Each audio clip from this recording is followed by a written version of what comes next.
প্ৰতিজ্ঞাবদ্ধ হ'লোঁ বিজেপি চৰকাৰৰ দিশে গতিকে আমি ৰাইজৰ হৈ কাম কৰিম বুলি আমি প্ৰতিশ্ৰুতি দিব প্ৰতিজ্ঞাবদ্ধ হ'লোঁ। বহুত ক্ষেত্ৰত দেখা যায় আপোনাৰ ৱাৰ্ড মেম্বাৰসকল বিক্ৰী হৈছে লাখ লাখ টকাত আপোনালোকৰ পঞ্চায়তত তেনেকৈ কিবা হৈছে নেকি? আমাৰ তেনেকুৱা আমাৰ গোটেইখিনি সমৰ্থন আমাৰ পূৰ্ণ সহযোগিতা আমি তেখেতক প্ৰেচিডেণ্ট তেওঁলোকক কেইজন হয় ৰঙাদেৱ পঞ্চায়তৰ আজি মই আপোনাক যদি ক'বলৈ যাওঁ 97 নং ৰঙাদেৱ পঞ্চায়তত আমি সঁচাকৈ গৌৰৱান্বিত কৰিছোঁ কাৰণ আজি 60 বছৰৰ পাছত আমি কংগ্ৰেছ মুক্ত কৰিছোঁ বিজেপি আমি দখল কৰিছোঁ আগন্তুক আমি ৰাইজৰ হৈ কাম কৰিম ৰাইজক এটা প্ৰতিশ্ৰুতি দিছোঁ যে দুৰ্নীতিমুক্ত হ'ব আৰু বিজেপি কংগ্ৰেছ মুক্ত হ'ব আমি ৰাইজৰ লগত থাকিম আজি এই বিজয় ৰাইজৰ বিজয় আমাৰ বিজয় নহয় মই প্ৰেচিডেণ্টক ৱাইফ হিচাপে আপোনালোকক প্ৰতিশ্ৰুতি দিছোঁ থেংক ইউ গ্ৰাম পঞ্চায়তৰ পৰা মই প্ৰেচিডেণ্ট হিচাপে আপোনাৰ গুড নেম মিছ ৰজিমা বেগম আপোনাক কেইজনে সমৰ্থন জনাইছিলে?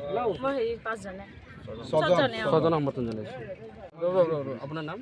ৱাৰ্ড 1 নম্বৰ ৱাৰ্ড আপনি ভাইস প্ৰেসিডেন্ট কি খবৰ ৰাইজক কি খবৰ মানে অনুভৱ ভাল অনুভৱ মানে ৰাইজৰ